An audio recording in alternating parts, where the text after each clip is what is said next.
So please welcome Tatiana, QA manager from Disney. Yeah, Do you please. want us to use microphone? Yes.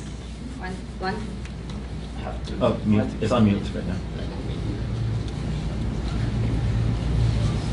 Try it. 1, 2, 3. No, that was. No. 1, 2, 3. 1, 2, 3. Okay.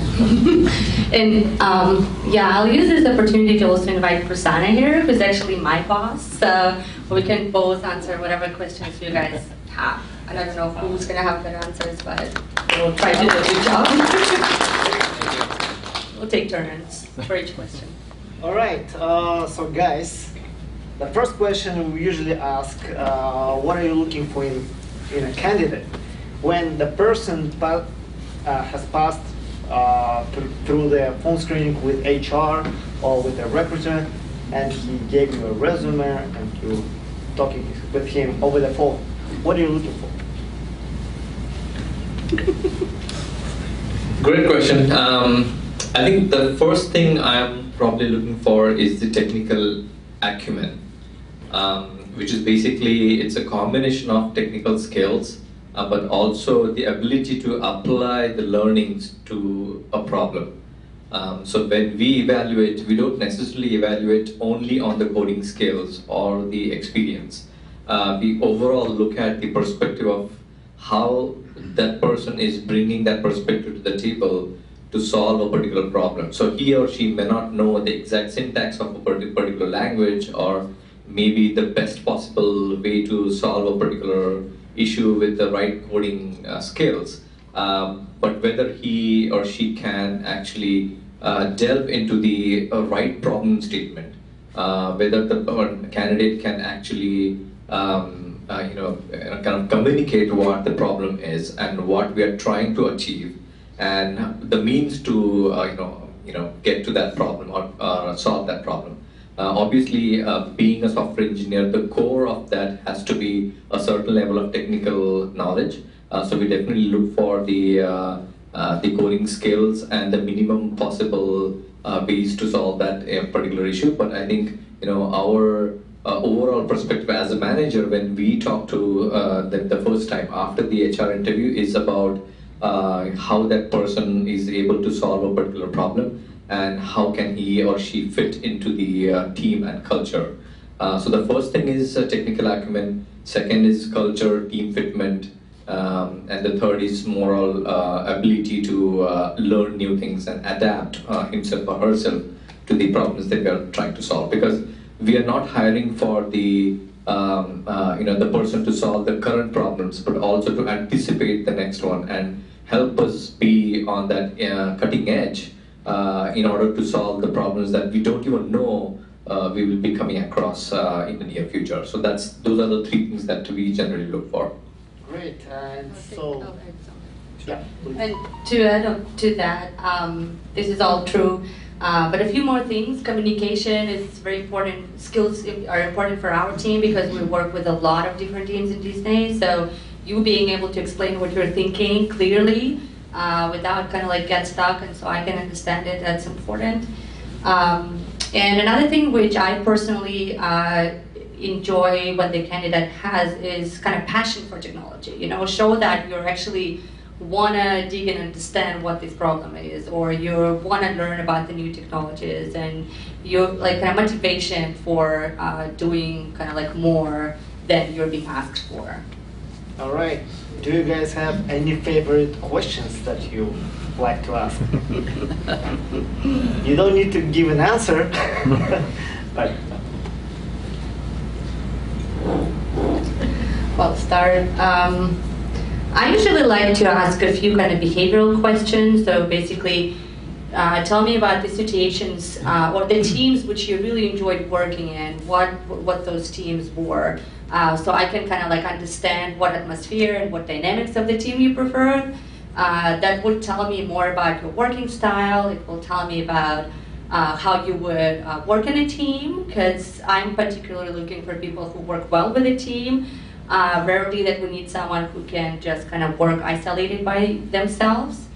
And I also like to ask about your favorite managers in the past and your not favorite managers in the past, because that also tells me about how do you want me to work with you, and how do you like to be managed or not managed. That's a good one. I like it. Anything else? Yeah, I think there's several different things that we generally ask. And typically when we do this as a team, we have a set kind of a protocol that we follow as to, we obviously don't want to repeat the questions among the team members. So, but a few questions that come to my mind is, what Tatna said is definitely true. But other than that, like for example, I usually ask, explain your nightmare scenario that you have gone through in the past. As a software engineer, what you really usually, dread about, and how have you solved that particular problem. Another favorite I ask typically is, tell me how you keep up with the technology. What kind of blogs you read? What is your favorite, tester in the world? I mean, there are so many different good, really test architects and advisors and consultants. So in general, we kind of get to see the body language of how the thinking of the testing as a profession is going on in that particular person's mind. But yeah, I mean, these are kind of few of the top things that come to my mind. Awesome. Any red flags for you? Like when you do interview, what are the red flags? Yeah, the very first thing is not able to articulate in detail what is there in your resume. We have come across many people actually.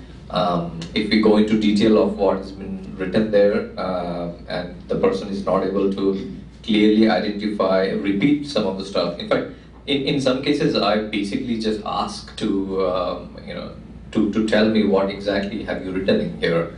And at times, actually, we have come across people who have not really done the things that they talk about in the resume.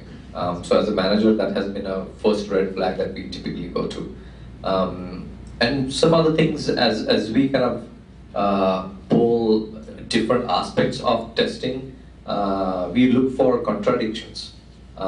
We try to kind of give them obviously the freedom to express their opinions about the testing in general, but we also keep track of how that person is answering their question. So the line of thinking typically is straightforward, and if the person has really done a good job, he has the experience, or even he knows what he's talking about, he doesn't delve too much in different ways, but we are able to tell that at the end of the interview whether the person really was contradicting himself or herself from the answer that he gave. So these are some of the examples. Anything on that? Yeah, I'll add to that. Some of the communication kind of issues which might show up is like arguing with the interviewer, or like trying to prove your point and saying that the interviewer is wrong or something like that. It doesn't happen very often, but I saw that happening, and I'm sure you guys don't do that. And another thing is complaining, like someone who comes in and you kind of like ask them the questions like which company you're coming from, and they start telling you how bad their previous manager was, or the company was, or the process was, or the team was. So, or if you kind of like notice that throughout the interview, kind of like maybe negative outlook, someone who says, or someone actually who starts saying, being not confident, someone who starts saying, I don't know, maybe I'm wrong, but here's my answer. So that tells me that the person doesn't really kind of like believe in himself, or who's not going to be giving me the confident solutions going forward. So those are some of the communication kind of like red flags that I've seen before. Awesome. Can you guys give us resume tips and hints? What are you looking for in the resume when you probably see a lot of them, right? So you don't have that much time, and what you usually is catching your eye and like, okay, this is a good resume and this one is not. Can I start, or should I start? Good. I've seen recently a lot of resumes who followed like a template. Like if I'm a SDT, so it will say like, I developed test cases, I developed test plans, I developed automation, I developed this, I developed that. And that doesn't really tell me anything about your experience or skills, and it's very annoying because I don't really know who you are based on that kind of resume. So what I would rather see is like a specific, like if I've tested this web service, this is how big it was, this is how many test cases I developed, here's how I helped speed up the testing, or this is basically my impact on that. So another side of this is when the resume says we implemented, or the team implemented, or I was part of the team which implemented, which also doesn't tell me what you've done. Like I want to know what exactly your responsibility was in that big project. So I'd like to see that kind of like meat in the resume, which will help me my decision making about does that person have enough experience for this particular job or not. So be more kind of like unique and specific to your experience. Yeah, and to be honest, we have also seen copy-paste errors multiple times. So at least make sure that you call out some specifics of those projects, even if they are like very short. That's good enough for us to gauge what the differences were in and how you have kind of grown or how you have learned different things. Another tip probably is to make sure that you also add a little bit color of what Tatjana said is added value. It doesn't have to be like quantifiable things, like for example, did X percentage of improvements and whatnot. Sometimes we don't get to see them. If your organization is not good in metrics, you probably are not aware of how that has impacted, which is okay, but at least you can talk about the values that you think that added. Like for example, Pope mentioned about this mountain tool, how that tool that you developed added efficiency in the way the developers do unit testing or whatever. Just a one-liner of that tells us the story behind what you have done, and not just the technology of the work, but anything that you can quantify along those lines of is definitely a plus in reading the resume. Any advice about the length of the resume? Like what? I typically go for or expect no more than 2 pages, but it depends on managers. So what do you think? Yeah, 4 pages is kind of takes longer time to scroll through, and it usually doesn't have that much more information than the 2 pages. So if you can make it concise and more specific in the 2 pages, that would be preferred. And if your responsibilities keep repeating, like in each job you develop test automation and you wrote test plans, so then you can just kind of like combine them. At the end of the day, if it gets too big, you just basically say, these 2 jobs, I did the same things, and here's the projects, and here's what I've done, to make it more concise. You don't have to repeat the same stuff for the same different projects. Yeah, use dry approach, right? Okay. Guys, do you have any other questions? That's an opportunity. Please. Oh.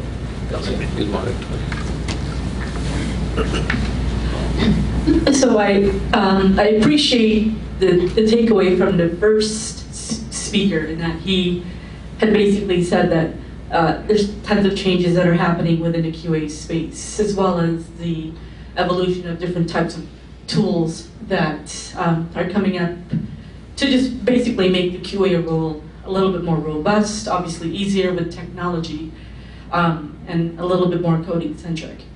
Having said that, it is a bunch of new stuff to learn. So if I was a seasoned QA engineer, or even a junior QA engineer, and I get your point about being passionate about technology, what does Disney do with regards to taking a subset of real good skills and someone who's kind of just trying to jump in and learning about things like Azure or Jenkins and that type of thing?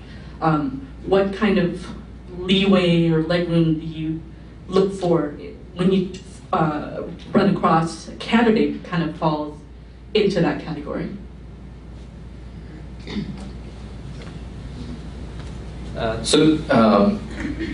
I can talk about the things that we do here, because Disney is very vast. So the process or the procedures across the board may differ a little bit. But here, I think in terms of following the experience levels, we have had multiple different programs. Like for example, we start off with our college graduate program, so where We take interns in summer and also in fall and spring. So that is a program where we specifically design for interns coming in and learning some things on the ground. So even if that person does not have a great deal of experience, we give the channel, we give the opportunity for them to come and understand the real world scenario and work with us along those lines. Then there are teams where they have open positions for contracting. So that's a very good avenue for we as organization to understand and get the fresh perspective of people. So that's where we don't necessarily harp on any particular level of experience, but we typically go with whether this person can add value to the team. And that can can be through the learnings that you do or what the stuff that you know and you want to come and do with us. So that basically also plays a role in we selecting that as a contracting. Another way of doing things is that we sometimes do a two-in-a-box model. For example, we combine a junior level person and put a mentor together for a senior level person. So that person can learn how things are done in a more advanced fashion or at an experience level. But when we typically look for our software engineers, there is a certain bar. So I'm not saying that we don't necessarily follow that guideline. So especially if you're applying for full-time positions, you should expect that we will have certain bar on the education level, on the experience level, as well as different technologies and varied set of technologies that that person has gone through. So it really depends on the position that we are trying to fulfill. But we have done several such examples of getting from everybody from freshers to the most experienced architect level person as well.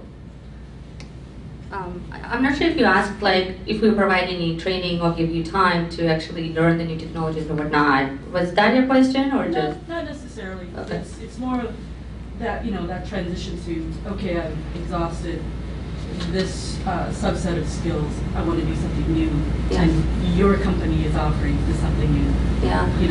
What would come out as what would come out as an indicator that this would be someone who could add value? It's really you kind of already answered it with 4 questions already, but I was just curious. Yeah, I think I always try to hire quick learners because our technical world moves so fast right now that even if I hire you today, in 2-3 months I might have a different responsibilities and different product to test because of all the reorganizations which are happening. So having the learners is a lot easier, right? And you know that our world, our technical world changes so often that your skills get outdated very quickly. So if you don't learn, you're out for 2 years, you're done. You can't find a job anymore because the technology has changed, kind of, right? So but I always give my teams time to learn on their own if I need them to learn a new technology and try to provide trainings or resources for them to be able to do that. Great. Any other question? There was another question. Go ahead.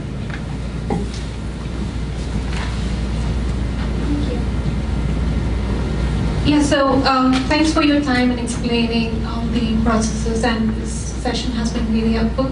My question is specifically towards the hiring process in Disney.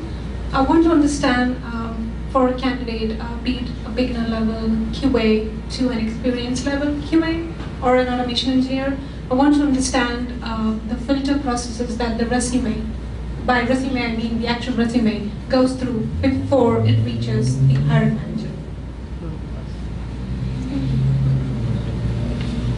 Whatever, Okay. if you know, you can answer. I think it is not unusual or any different than any other companies. We get literally ton of resumes, right? So we have dedicated recruitment people that will go through that. We, however, do not employ machine learning software because the likes of Amazon and Microsoft probably get a lot of such resumes, and they do have machine learning softwares to scan through the resume. But we do take care of specificity in the resume. So our recruiter, we typically have a call with them, and I tell him or her exactly what are the things that I'm looking for. So I think when he or she gets that resume, she's gonna probably look for those specific items, those specific words, some examples of those. And again, it really depends on the sources, because we get through different B2C companies, we get directly from LinkedIn advertisements and postings, we get direct submissions in our online application. So based on the source, we have some other procedures to follow to filter them out. Like B2C companies, we basically know and we have told our recruitments and their contacts as to what are the kind of things that we look for. If you're directly applying to our website, for example, then it will go through our recruitment process, and one or two recruiters will look at your resume, and if that filters out, then we get we have an internal portal where we get the possible submissions, and we will probably have to scan through. So I actually, for example, go through literally dozens of resume myself, because I want to make sure that I want to hire that right candidate. So I usually take that on me. But if you're talking about big teams, then you may have certain representatives of the hiring manager doing that for you, and then we filter out, let's say, top X. And then we, on a continuous basis, we basically go through that resume, and then the HR possibly will talk to you if everything kind of suits well. If she or he finds that the person is able to communicate the passion that we are looking for, then he or she will put me through with that person. Perfect. Yeah, so let me share some knowledge which is not common and which is differentiates Disney. Disney does things a little bit kind of like differently contractor side. So there are two ways to get into Disney. You can either become a full-time employee or you can become a contractor. And the difference of the Disney contractors compared to Microsoft or Amazon contractors is that the contract length is 18 months. So usually the contract in other companies is 9 or 12 months. So a lot of people who come from full-time positions and they want to get into Disney, they would take the contractor position. We also have a conversion process, which, like, if you're doing well, then you might possibly get converted to a full-time position after the 18 months. So, and if you are interested in the full-time position, you go to the jobs website, Jobs Disney website, and you apply there. If you specify a Disney employee reference, they would more likely to look at that. The other way is basically there are a lot of agencies which provide us the candidates. So you can go directly to those agencies, and they're all common kind of like big name agencies in Seattle. And you can say, I want to work for Disney as a contractor. So they will contact us and say, well, this person might be a good candidate for you. So they do their own screening, but it's less rigid kind of like screening than in the company itself, right? Or the third way, you can basically email the hiring manager directly. Like if you know Prasanna, if you know me, you just say, here's my resume, can I work for you, right? So, so getting through a contractor route in Disney is much easier. And sometimes the standards for contractors are a little less than for full-time employees. So that's another kind of like thing which can help you out, especially if you're just starting your career. Can you name agencies? I'm trying to remember. Recruitment agencies, we don't. I am not aware of. Tech system. Yeah, so we have tons of different approved and so we have approved, preferred. Yeah, we have preferred We vendors. have different programs. So. That's the ones which you really want to go after. I think we can share them if we can remember them, right? Yeah. Okay, So we they just need always to know. remember the names of those. So you don't use them that often? No. So what happens is that we have an account manager who works with them, and then it all funnels through the account manager to us. So we know them, but we work through account manager with them. Right. So this is the reason why So we many don't times remember it's a black box from the for us. top. But if you guys want to message me, I think I'm allowed to share the agencies with you. I just need to look them up. All right, let's get one more question and we'll move forward. Anyone want to ask anything? Right. Here, let me pass it on there. Thank you. I have a question. You're an engineering manager, and I just looked into your LinkedIn. You worked like 12 years in Microsoft. And the question is how you're keeping up with technology stack with your tech skills. Because, well, management, it's a lot of time there, managing processes, people, and your tech skills, just you're losing those. So how you manage to keep them, or you just let them go years ago and just enjoy the management stuff?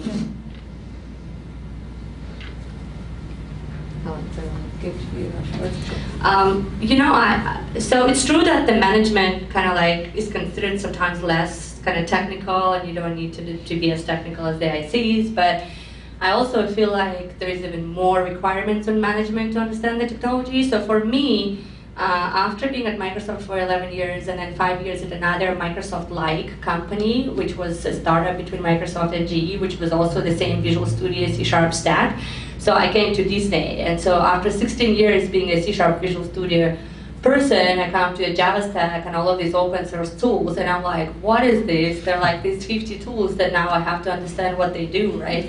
And they still hired me because they valued all of the other skills that I had, even though I didn't have that particular technology stack in my experience. So, and I'm expected to pretty much like ramp up on it and understand what the team is doing and understand what the strategy should be for automation and all of that. So, luckily for me, I'm a quick learner. So, like after 2-3 months, I kind of learned a lot of these tools. Java is similar enough to C#, so that helped me a little bit, right? But I don't know. I would just say whenever you feel the need that you need to expand your tools knowledge or whatnot, you just go take time and do it, right, and understand it. I like to ask questions my reports. I will tell them, can you tell me how this works? And then they'll tell me about it. So, that's easier way to learn about some of the things than spending hours doing trainings and all of that. Yeah, and I think we also read a lot. So I'm a big fan of Google testing blog, for example. I'm a regular reader on that. I read books on the new technologies. At times I also experiment. Like for example, I do have a Jenkins server at home. When we shifted to ESP, and TeamCD was the new build and CAC deployment tool that they were using. I had no idea what the TeamCD was. So I just installed TeamCD on my home server. I use it to upload my kids' photos on AWS. So that's my way of learning. At night I do some experimentation like that to just keep up with the technology and how things are going. So I think we need to find ways to be plugged into that. But I think through our own teams, we learn a lot as well. And we just have to keep up with different blogs, attend these kind of seminars. We at times attend webinars as well. Our vendor partners help us connect the dots. So we just need to be more vigilant about where the technology is heading. So that's particularly the approach that I have followed, and so far it has worked. So. Great question. Thank you guys. Was it helpful? I think. All right. Thank you very much.